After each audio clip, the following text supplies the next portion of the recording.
RCN. Le son de la différence.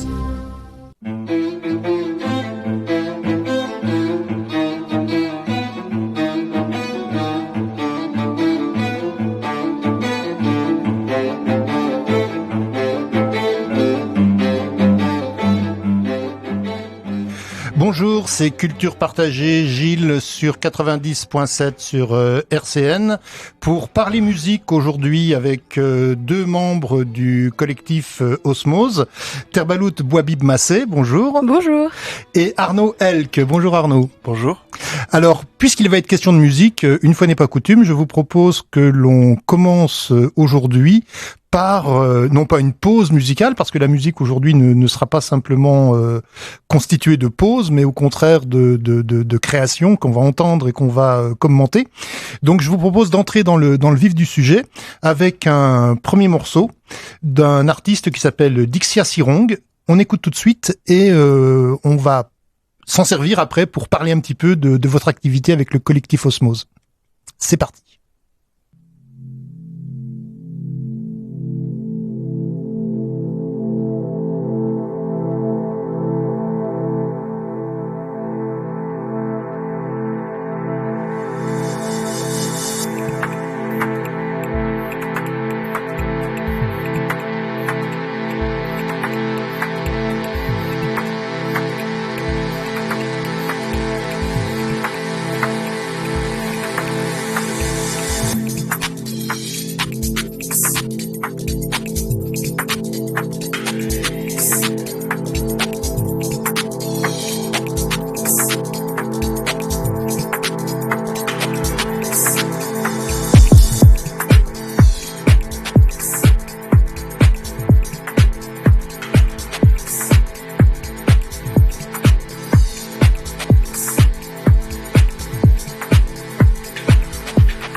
Alors, je me tourne vers nos invités pour vous poser la question.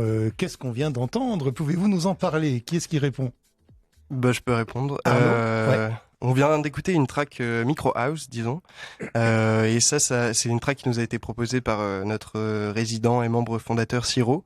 Donc Louis, salut à Louis. Et du coup, ça définit bien son univers musical et c'est quelque chose de plus tranquille que ce que moi je peux faire ou d'autres artistes dans l'assaut. Et c'est quelque chose qui passe bien, en l'occurrence dans nos soirées pour les débuts de soirée ou par exemple l'année dernière il a joué à la terrasse un set de 17h à 19h, quelque chose comme ça. Et voilà. D'accord. Alors, l'assaut justement, c'est Osmose. Mmh. Et quel est l'objectif, quel est le but de cet assaut? Je pense de créer des espaces de vie et de culture, de partage. À la base, c'était vachement axé autour de la musique quand Arnaud a fondé l'association. Ouais. Et puis progressivement, on a voulu un petit peu ramener d'autres prestations artistiques. On a fait par exemple venir des artistes, des beaux-arts, des amis à moi qui ont peint pendant la soirée en live. Ouais. On a fait des expos aussi en partenariat avec d'autres associations nancéennes. Donc ouais, je pense créer des moments de vie et puis autour de la musique, quoi. D'accord, la musique est systématiquement présente. Oui, Ouais. oui quand même. Parce que on a la volonté de faire jouer les artistes de l'asso, en fait. D'accord. Premièrement, c'était ça l'idée, je pense. Toi, tu voulais te représenter en tant que DJ, quoi. Oui. Alors, qui fait quoi dans cet assaut? En tout cas, pour vous deux, qui fait quoi? Terbalout, Arnaud. Donc, on a compris Arnaud, fondateur de l'association, musicien. Co-fondateur avec des amis. D'accord. Et Terbalout? Alors moi, c'est vachement tout ce qui est organisationnel. Je pratique pas de musique, je pratique pas d'art. C'est-à-dire que tu es présidente ou Vice-présidente. Vice-présidente. Vice-présidente. D'accord, voilà. Ok. Alors, comment est née donc l'idée de l'association? Là, je me tourne vers Arnaud parce que c'est plutôt toi qui a. Bah, c'est assez simple, c'est que je faisais de la musique dans ma chambre et à un moment, je me suis dit bon, j'aimerais bien avoir un public et pouvoir me produire. C'est quand même ça qui est intéressant, surtout que c'est la techno et les musiques électroniques, c'est des musiques qui se vivent en live et qui se vivent à des volumes assez forts et qui impliquent le corps, la danse, etc. Donc c'était important pour moi de me produire en live. Et du coup, avec des amis, dont Louis et d'autres gens aussi qui maintenant sont plus dans l'association, on a créé le collectif pour... En fait, en créant un collectif, ça donne une bannière et ça permet d'aller démarcher des lieux, etc. et d'organiser ses propres soirées et donc de rencontrer un public. D'accord. Alors, le collectif était créé en quelle année? C'était en avril 2019. D'accord, donc c'est relativement récent. Oui. Ouais. Ouais. Et donc, à l'heure actuelle, comment fonctionne le collectif? Qu'est-ce qui se passe comme événement, Bah là, avec la pandémie, c'est un petit peu, j'imagine, c'est un petit peu au point mort, ouais. Mais avant, alors? Avant, peu de temps avant la pandémie. Bah, on a fait pas mal d'événements, donc principalement sur Nancy. On a commencé à Metz, parce qu'à la base, il y avait des gens de Metz dans l'association, et maintenant on est tous sur Nancy, si je dis pas de bêtises.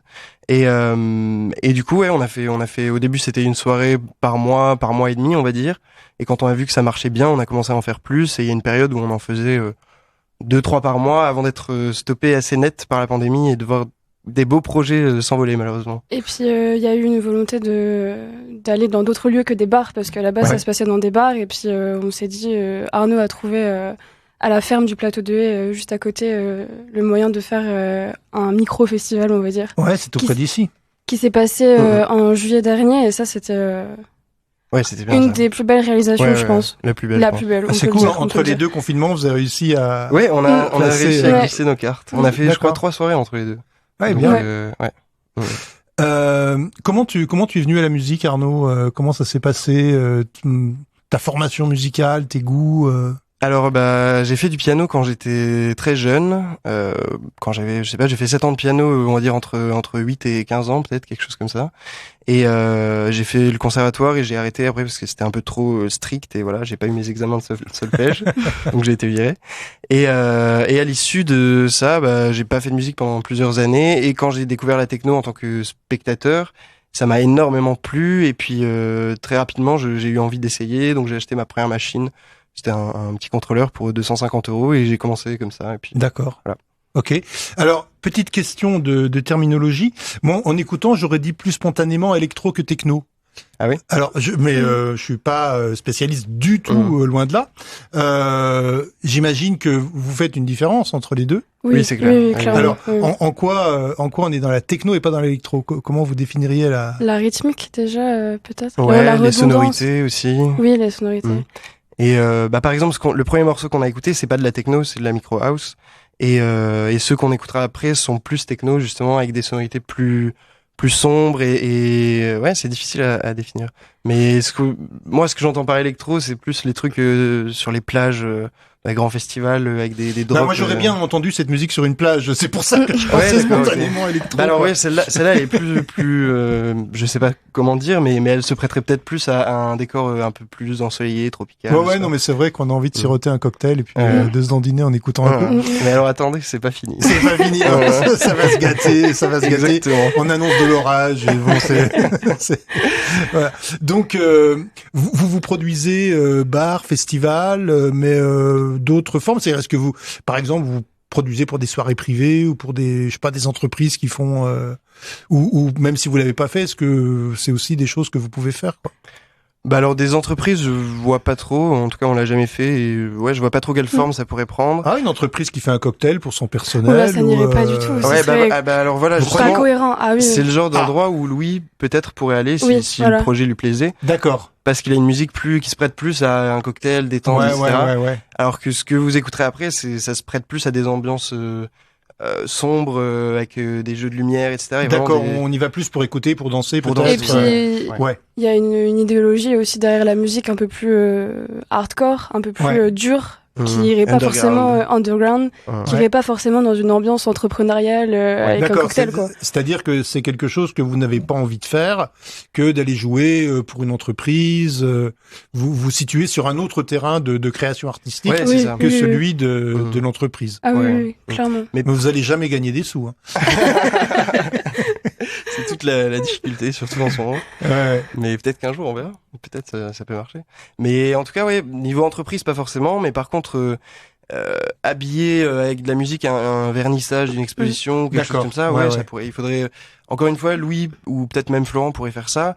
Moi, je pourrais, mais il faudrait que j'adapte un peu mon registre parce que je suis vraiment plus sur des trucs qui font danser, quoi, et on peut pas discuter en même temps, quoi. Ouais. Mais oui, ça pourrait être intéressant, quoi.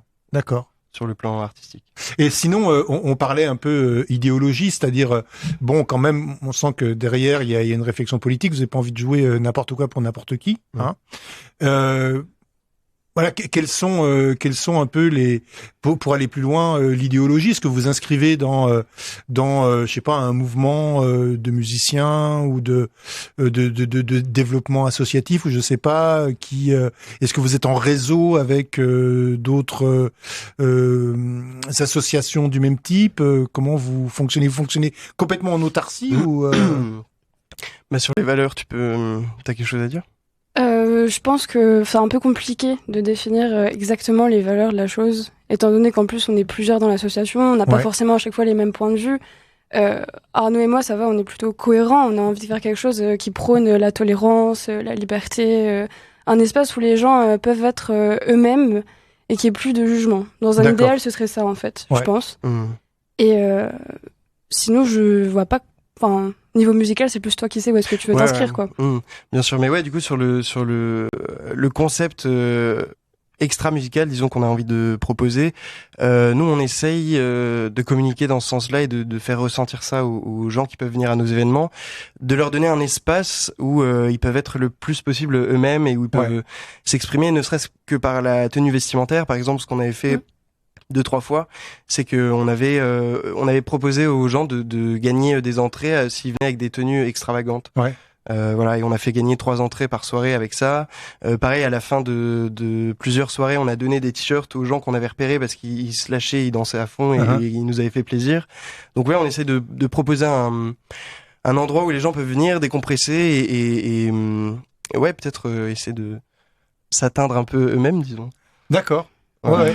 Il y a un côté un peu découverte de soi, se lâcher, se libérer aussi. Et puis surtout être dans un espace de tolérance, quoi. D'accord. Où il y a pas de regard qui. Ouais, c'est ça.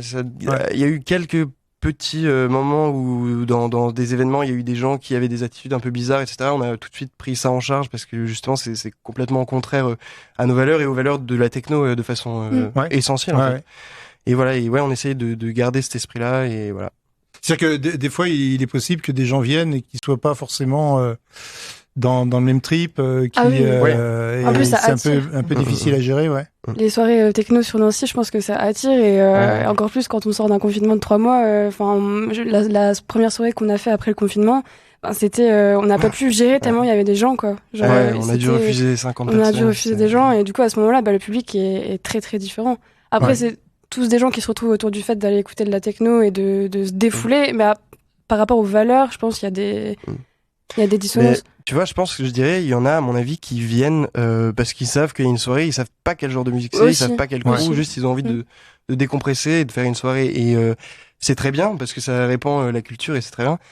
Parfois, il y a des personnes qui ont pas du tout les codes et qui peuvent, même sans parler des codes spécifiques à la techno, juste des codes sociaux basiques, c'est-à-dire pas harceler les filles, par exemple, des choses comme ça. Et on peut avoir, comme dans tous les événements, des gens qui ont des comportements un peu limites. Ou qui viennent purement en consommateur et pas forcément avec le même esprit. Ok. Et est-ce que vous produisez plutôt en plein air, plutôt en salle, ou est-ce que c'est pas... pour l'instant, on a surtout fait en salle. Ouais. On aimerait beaucoup en plein air, comme on a fait à la ferme. Après, c'est... Des grandes raves des trucs illégaux, on n'est pas trop dedans. Mais il y a des raves légales. Il y a des raves légales aussi, c'est vrai. Oui, mais c'est plus des raves, vous allez me dire. Du coup, ça perd un peu de son sens, Ça perd un peu de son sens. Mais après, je sais pas, pourquoi pas. En vrai, on est ouvert à des possibilités, mais je pense qu'on a quand même envie... s'il y a un paysan qui vous propose un chant... on y va direct. On y va direct. C'est clair et net. Mais non, mais toujours légal quand même. Toujours légal. On veut pas prendre le risque d'aller dans des trucs illégaux, même s'il y a un problème, c'est de faire saisir le matos aussi. Ouais, puis il y a des règles de sécurité quand aussi, on a respecté et tout. C'est ça. Bon, même pas une petite fête pendant le confinement, là, un petit truc clandestin, non. Non, mais c'est entre nous, personne n'écoute. Non, c'est sûr. Bon, et alors aujourd'hui, donc ça fait 2 ans que l'association existe. Et comment vous voyez le développement, l'avenir de l'association, comment vous, en imaginant donc qu'on quitte enfin ce confinement, quel serait pour vous l'objectif dans les mois ou les années à venir? Grande question. Étant donné qu'on a l'intention de partir de Nancy l'année prochaine avec les études, c'est un peu compliqué de projeter Osmose par rapport à ce départ-là, mais il y avait une des choses qu'on voulait faire à Nancy, c'était réussir à faire jouer Osmose, à organiser une soirée dans un club. Ça, c'était vraiment un des objectifs. C'était un peu une forme de consécration, surtout à l'Anvers, qui apparemment est plus trop ouvert, mais c'était une des consécrations, ça. Ouais. Vraiment. Et vous avez démarché donc des organisateurs. Ah oui, c'était prévu. On avait une soirée prévue à l'Anvers. On avait 2 soirées. On avait 2 soirées prévues à l'Anvers. Juste pendant le confinement, quoi. Ouais, la pandémie a quand même vraiment bien stoppé. C'était vraiment un moment charnière où on aurait pu prendre un gros essor par rapport à ce qu'on faisait déjà. On avait donc une soirée à l'Anvers organisée avec une autre association nancéenne, N87. Et après, on avait une date qui était prévue pour le 20 mai, veille de jour férié et tout. Enfin, c'est magnifique. Avec un artiste très connu dans le milieu techno qui s'appelle Nico Moreno. Et je pense que ça aurait été vraiment une grosse soirée et on avait prévu plein de trucs. Enfin, voilà. Et on s'est fait un peu couper l'herbe sur le pied et du coup, on est resté au stade où on n'a pas encore eu accès au club. D'accord. Là, nous, on va partir à Bruxelles faire nos études, si on est accepté en tout cas. Ouais. Et du coup, le devenir de l'association, il y aura des choses, mais elles sont encore à définir parce que c'est plus compliqué d'organiser des choses à distance. Après, vous parliez de partenariats avec d'autres assos, etc. On a quand même des contacts sur place et on pourra peut-être co-organiser et puis venir juste quelques jours avant pour finaliser les détails matériels d'un événement. Ouais. Mais en tout cas, peut-être qu'on va essayer de faire des choses à Bruxelles aussi, si on rencontre les bonnes personnes. C'est une question de réseau, après. C'est une ville qui bouge beaucoup en plus. Donc, en plus.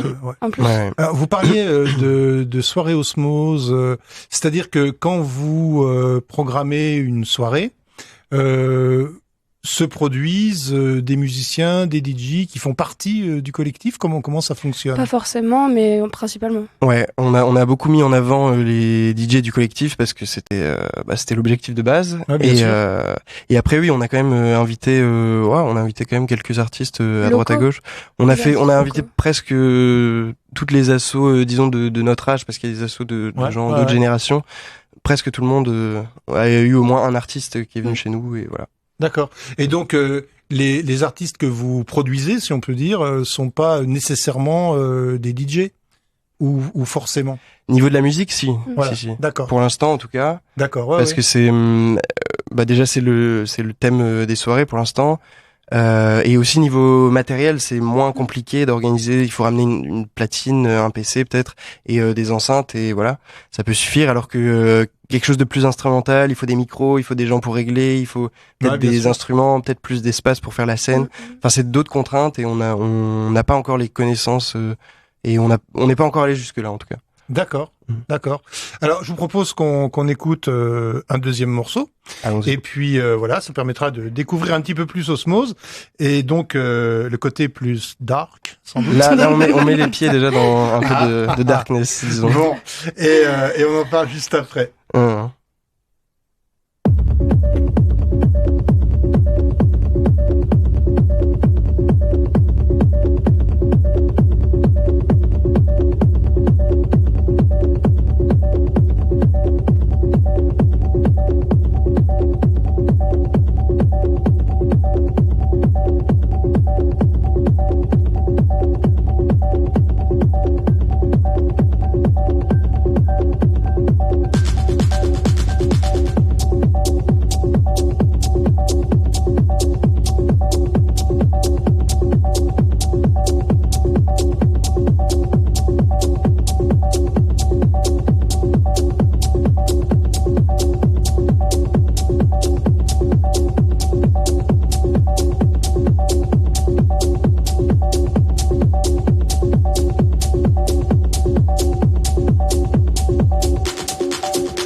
Bien, alors bien nous allons désannoncer comme on dit, c'est-à-dire je vais demander à mes invités de nous présenter un peu ce morceau, donc qui fait partie également des musiciens que vous produisez. Ouais, alors précision, c'est pas quelqu'un de chez nous qui a composé cette musique, on aimerait bien d'ailleurs, mais c'est quelqu'un c'est un de nos DJ, c'est Florent Hellé, que je salue aussi, qui a tendance à jouer ce genre de track dans ses sets, et donc à poser ce genre d'ambiance, donc c'est déjà plus sombre et plus hypnotique et envoûtant que ce qu'on a pu écouter avant. Et d'ailleurs, je vais passer un bonjour à Florent et dire que préciser c'est la personne qui a créé la marque de boissons Simple. Et voilà, donc on a cette personne dans nos rangs et on est très fiers de ça. D'accord. Les boissons simples, c'est des boissons pas compliquées ou des médicaments, parce que les Exactement. simples, c'est des plantes médicinales aussi. Écoutez, en tout cas, oui, c'est des boissons très simples. C'est Des infusions. Des infusions Des infusions. bio. Ouais. Avec plein de bons produits et il y a différentes, il y en a 6 ou 7 différentes, je crois. Alcoolisées, non? Non, du Non tout. alcoolisées. Du tout Parfois avec alcoolisées. des bulles. Après, elles peuvent être très bonnes dans des Pétillantes. cocktails, Ouais. Et on les trouve où alors, ces boissons Bon, merveilleuses? dans les bars, dans les peu restaurants partout. et dans D'accord. les magasins bio aussi maintenant. Eh ben super, voilà, c'est fait. Hein. Voilà. Bien. Alors peut-être on peut discuter un peu sur justement sur les genres musicaux entre ce qu'on a entendu avant, ce qu'on a entendu là. Ça veut dire que c'est une échelle qui est représentative, pas une échelle, pardon, un éventail représentatif de ce que peut soutenir Osmose, ou c'est simplement deux exemples. Comment on peut situer ça par rapport à l'ensemble du travail que vous faites? Bah alors moi je vois la musique dans notre association comme une palette qui va de genre moins rapide à plus rapide et plus énervé et plus sombre peut-être. Et du coup on a commencé par le côté lumineux disons et plus détendu, je sais pas comment dire, mais voilà, de la palette. Et on va vers des choses plus sombres. Et là, on est dans le tiers du milieu qui est, c'est de la techno mentale, ce qu'on vient d'écouter. Donc mental, c'est pour hypnotique et voilà, etc. Et ouais, c'est une autre partie du spectre. Et après, on progressera encore vers quelque chose de plus rapide, de Mais plus. par rapport à ce qu'on joue dans les événements, c'est quand même principalement des choses plus dures et plus dark. Ouais. Quand même, Que ce qu'on vient d'entendre. que ce qu'on vient d'entendre Ouais. largement, Ouais. parce que déjà c'est ce qu'on préfère. Enfin, en tout cas nous deux. Après les artistes, le F, Florent, qui joue plus de la mentale, il est pas forcément toujours là. Autour de nous, il y a plus d'artistes qui jouent des choses un peu plus dark que ça. Et en plus, c'est ce que le public préfère en général quand même. D'accord. En tout cas, notre public. En tout cas, Ouais, notre ça- public. Vous avez un public qui vous suit quand même. Ouais. Bah oui. Oui, non, mais Oui, bien je sûr, pense. oui. Ok.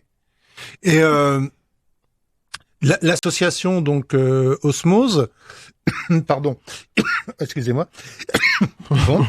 Il y a combien il y a de membres dans l'association? Les membres sont des DJ tous, ou ça peut être des gens du public qui adhèrent à l'association? Comment ça se passe? Alors on est 7 et dedans on est 3 DJ et demi disons.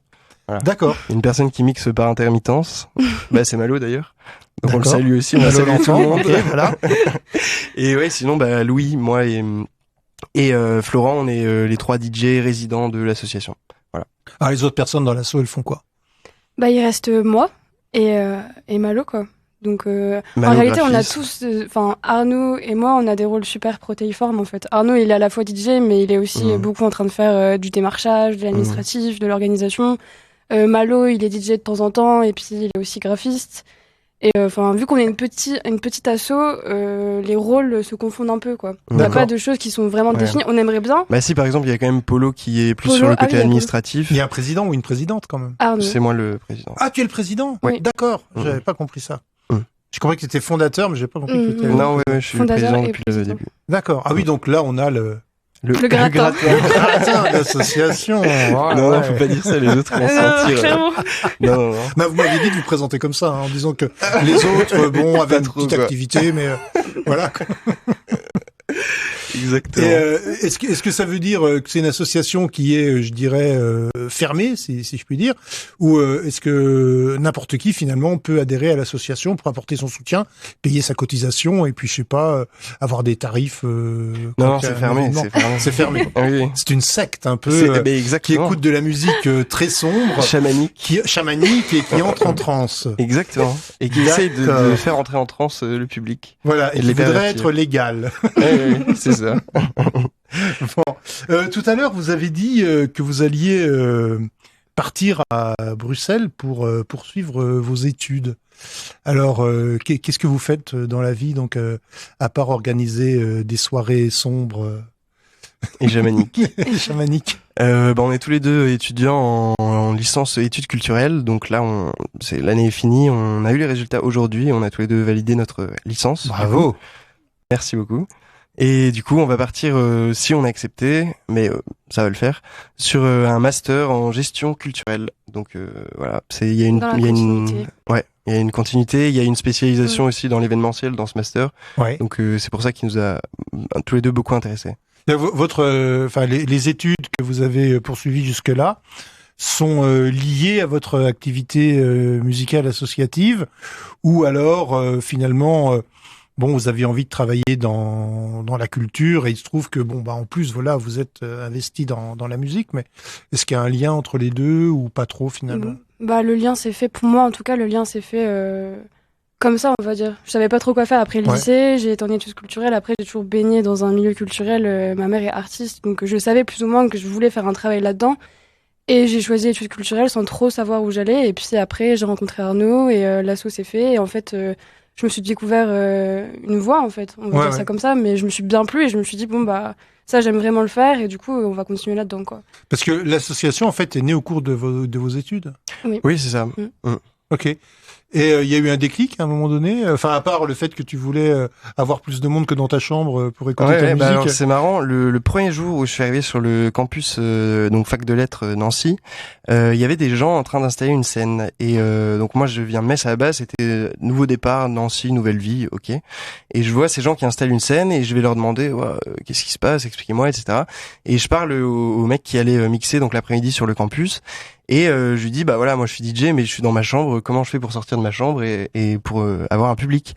Et il m'a dit soit il faut que tu perces en tant qu'artiste, mais c'est chaud, soit tu peux monter une association. Et donc c'était le premier jour de la rentrée à Nancy où cette idée a commencé à germer, et après il a fallu réunir des gens, parler, faire les statuts, etc. Donc ça a pris encore quelques mois à arriver, et ça s'est fait comme ça. D'accord.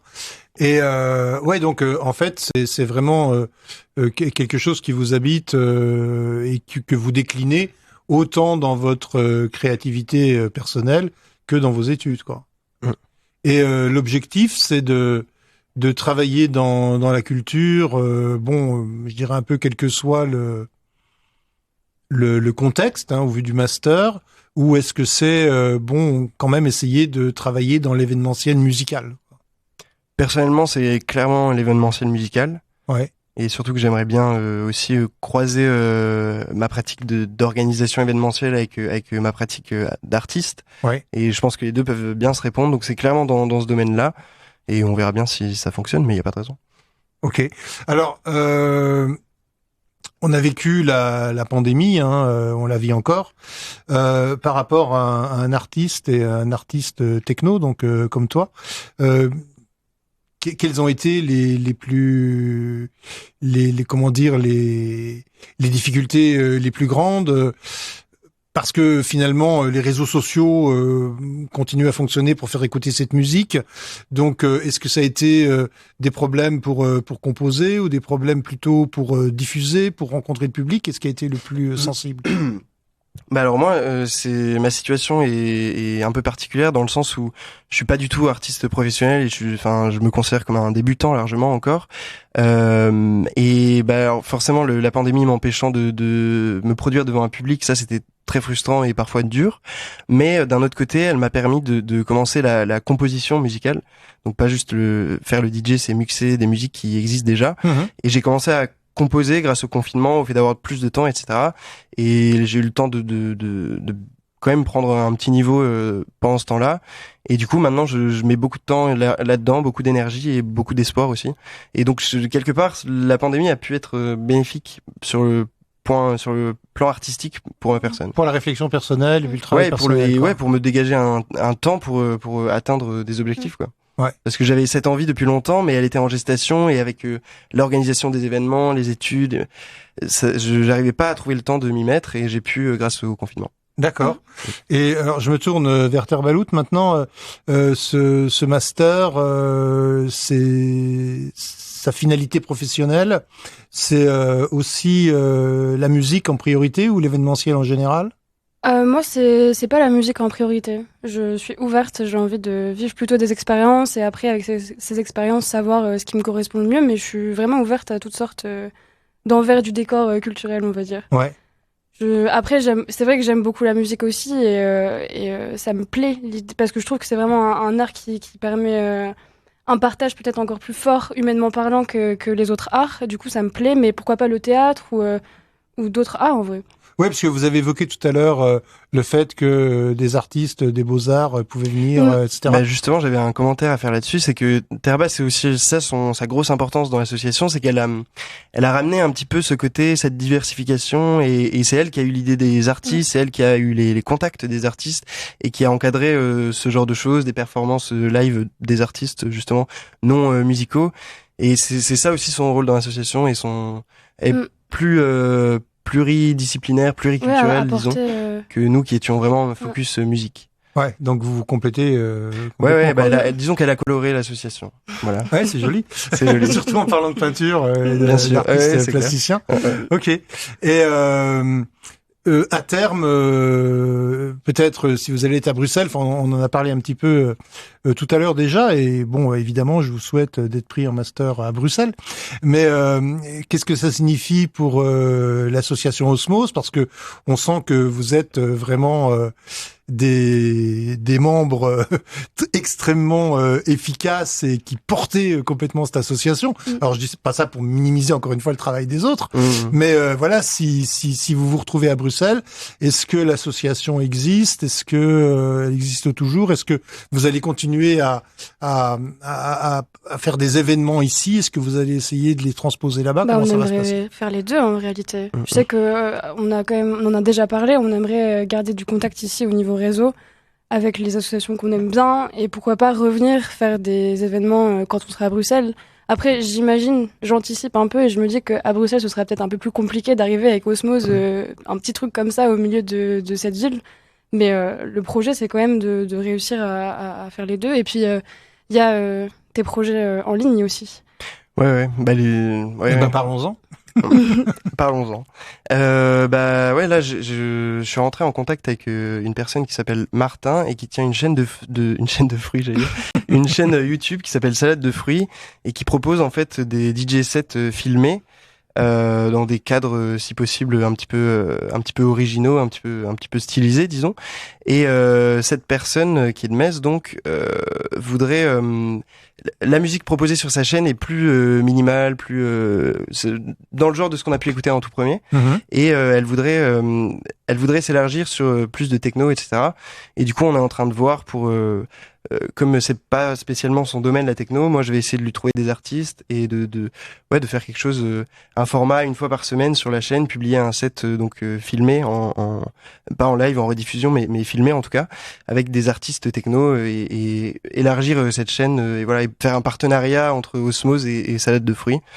Et voilà, c'est un des projets, et c'est quelque part c'est important aussi comme projet, parce que ça crée des connexions avec des artistes un peu partout. Par exemple, sur sa chaîne, lui, il a des gens du Japon, il a des gens d'Amérique du Sud, il a des gens un peu partout en Europe, donc des États-Unis aussi, etc. Enfin, ça permet vraiment de mailler une sorte de petit réseau et de petits tissus, et ça peut donner des belles choses. Et en plus, il y a un truc aussi, c'est pas des artistes spécialement connus, et ça peut permettre aussi de promouvoir le travail d'artistes qui sont comme nous dans leur chambre, et voilà. Ouais, belle idée. Je vous ai pas demandé d'où venait le nom, comment vous avez choisi Osmose? Moi j'étais pas là, mais alors Osmose, je précise pour les auditeurs, avec un Z à la fin. Oui, exactement. Osmose, O-S-M-O-Z. Et du coup, on a beaucoup réfléchi. Il y a quand même une sorte d'esthétique des noms techno dans lequel Osmose peut s'inscrire. Et puis c'est le nom qui a plu au plus grand nombre au moment de la fondation de l'association. Et moi, je trouve ça beau, le concept d'osmose, dans le sens où c'est osmose entre les gens de l'association, osmose musicale entre l'individu et la musique, et osmose entre le public et les organisateurs de la soirée. Donc il y a une triple osmose. Une véritable osmose. Voilà. Ok. Alors, on va continuer à explorer l'univers musical d'Osmose, donc. Alors, après le soft, après le dark, alors là, on va entrer, je sais pas, dans le goudron, peut-être. Exactement. Et ce qu'on va écouter, c'est un de tes morceaux, Arnaud. Exactement. Voilà. C'est le seul qui est publié pour l'instant. D'accord, parce que les autres sont trop dark, justement. Pour l'instant, ils font peur. C'est ça. On écoute, on n'est pas bien, j'ai été banni de toutes les plateformes. Okay. Non, c'est pas vrai, c'est juste que c'est le seul abouti pour l'instant. Ok, eh bien, on écoute ça avec plaisir, et puis tu nous en parles après, alors. Avec plaisir.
Bien, merci Arnaud.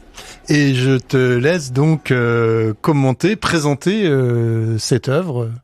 Bah du coup, ce morceau s'appelle Allow the Animal et donc ça veut dire autorise l'animal. Lâche la bête. Ouais, c'est ça. En gros, c'est ça l'idée clairement.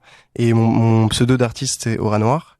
Et voilà, c'est un des derniers que j'ai composé. Et puis j'ai essayé de faire un truc un peu percussif et là, on est beaucoup plus dans le spectre de ce que moi je vais pouvoir jouer ou de ce que d'autres DJ qu'on invite vont pouvoir jouer. Et ça ressemble plus, en tout cas, aux yeux du public, à l'ADN de l'association, parce que c'est niveau du temps de soirée consacré à ce genre de musique, il est supérieur, et surtout c'est plus tard dans la soirée, donc c'est les moments où il y a plus de monde. Donc je pense que les gens, le public d'Osmose se reconnaît plus dans ce genre de musique là. Voilà. D'accord. Et alors. Quand tu composes à partir d'influences, de sons que tu as envie de reprendre, d'exploiter. Comment tu travailles? Alors il y a toute une palette de sonorités qui appartiennent à ce style de musique qui me plaît bien et du coup que j'essaye parfois de restituer un petit peu, surtout sur les percussions, etc. Ou alors sur les synthés, ce qui s'appelle l'acide.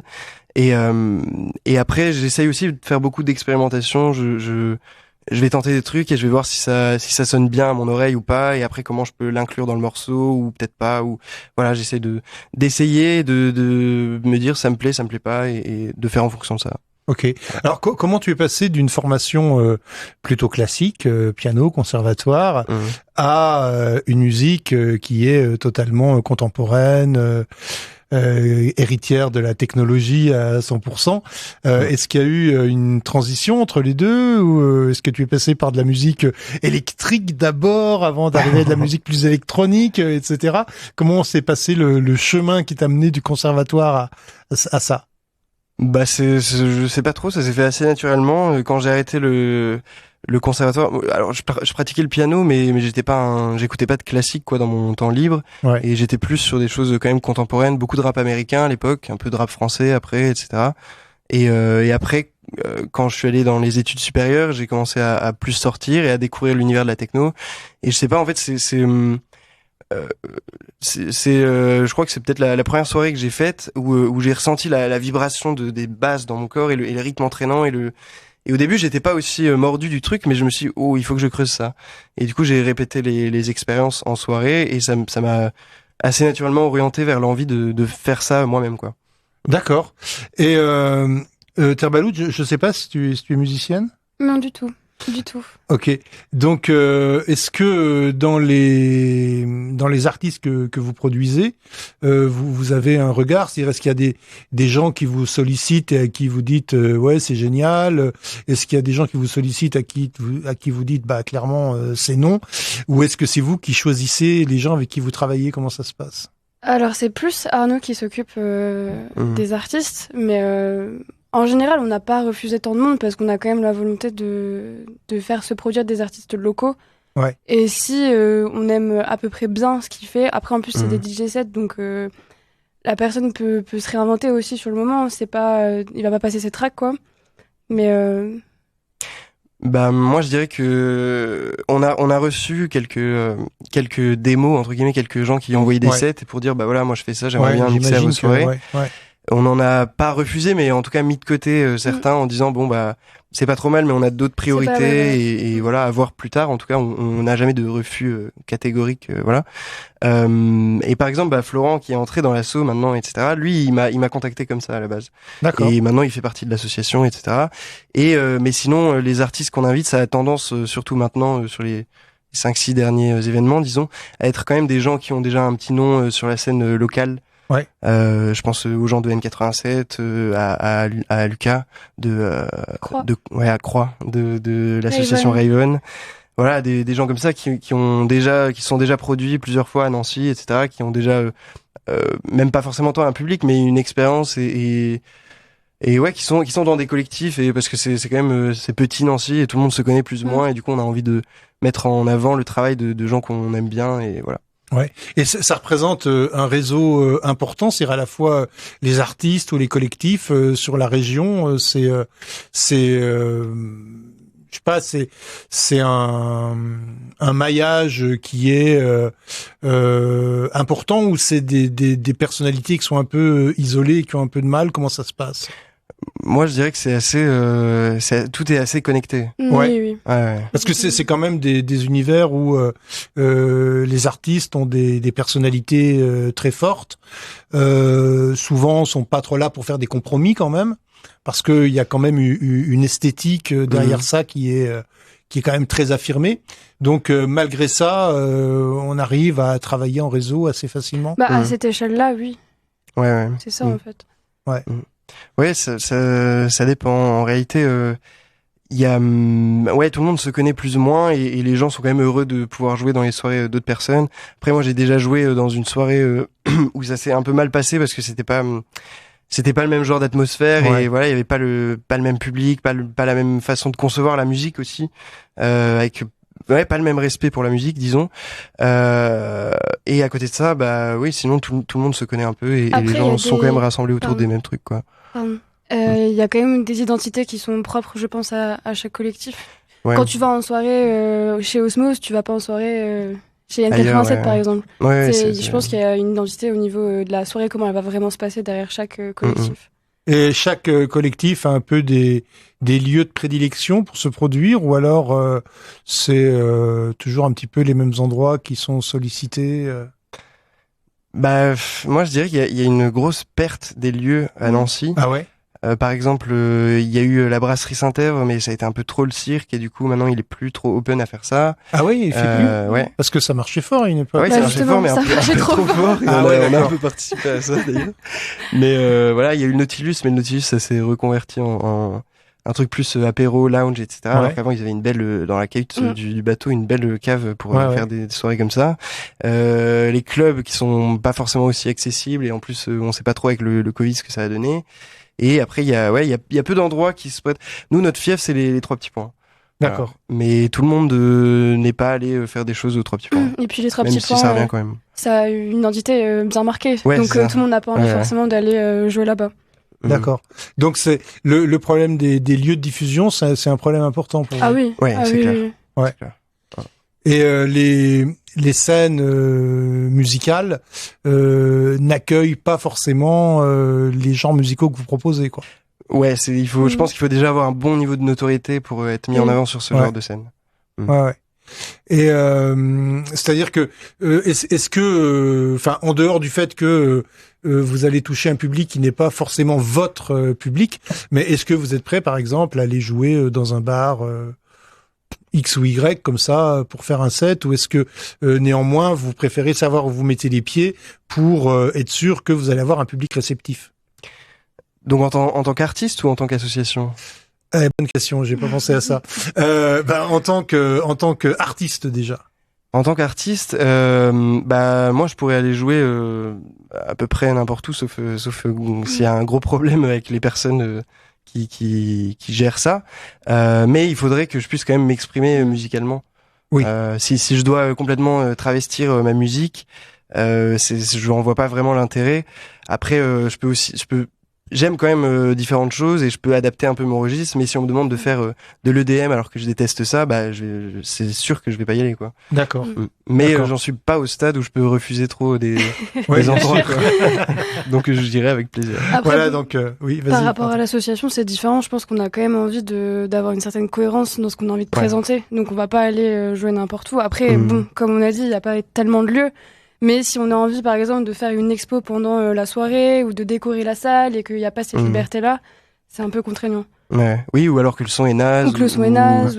Ou qu'il y a des videurs pas sympas. Ou ça peut nous décourager, quoi. Est-ce qu'il peut vous arriver, par exemple, de louer un lieu ou d'emprunter, si je puis dire, je sais pas, je pense à des collectifs de théâtre ou des gens qui auraient des salles. On n'a jamais. Ouais, pour l'instant, on s'est pas aventuré là-dedans. On s'est pas aventuré là, ouais. D'accord. Ok. La création artistique, Arnaud, elle passe actuellement par quels moyens de diffusion, c'est-à-dire où on peut t'entendre et comment? Alors, comme je disais, j'ai sorti qu'un morceau pour l'instant. qui est disponible sur SoundCloud. Et pour l'instant, je suis pas sur Spotify, Deezer, tout ça. J'ai pas non plus de chaîne YouTube, même si je pense que ça arrivera dans les mois à venir. Et du coup, voilà, c'est beaucoup diffusé. Donc, c'est hébergé sur SoundCloud et c'est beaucoup diffusé via les réseaux sociaux, Facebook, Instagram. D'accord. Et voilà, c'est principalement ça. Alors donc, vous avez justement une page Facebook au nom de Osmose. Exact. SMOZ. Exact. Je sais pas, il y a d'autres choses qu'on peut dire qui permettent de vous retrouver, de voir ce que vous faites, de vous entendre. Est-ce qu'il y a d'autres canaux de communication qu'on pourrait citer? Parce que profitons-en. Il y a le Instagram qui est en phase de reconstruction, on va dire. Ouais. Mais il y a quand même des belles images dessus. Après, je sais que sur Facebook aussi, en fait, il y a des images. Ouais. Parce que je trouve que on a fait venir des photographes, on a fait venir des gens pour faire des after-movies qui sont vraiment cool et qui représentent bien l'univers de l'association et la teneur des événements qu'on a fait. Donc, sur Facebook, il y a les images. Je trouve que c'est cool d'aller les voir quand même, si on a envie de se faire une idée de ce que c'est. Ouais. Et le Instagram, mais qui est pas hyper abouti. Mais ça va venir. Bon, ça permet en tout cas d'avoir une idée. Ouais. Voilà. Ok. Bon, j'étais très content de vous recevoir. Nous aussi. Sympathique et intéressant de découvrir votre travail. Je vous souhaite de poursuivre, de continuer à faire partager vos goûts musicaux et puis aussi de faire des études porteuses et qui vont vous permettre de continuer d'avancer dans ce métier. Voilà. Merci à vous deux. Merci pour l'invitation. Merci beaucoup. Et puis, chers auditeurs, bonne fin de soirée et à très bientôt. Au revoir, c'était Culture Partagée.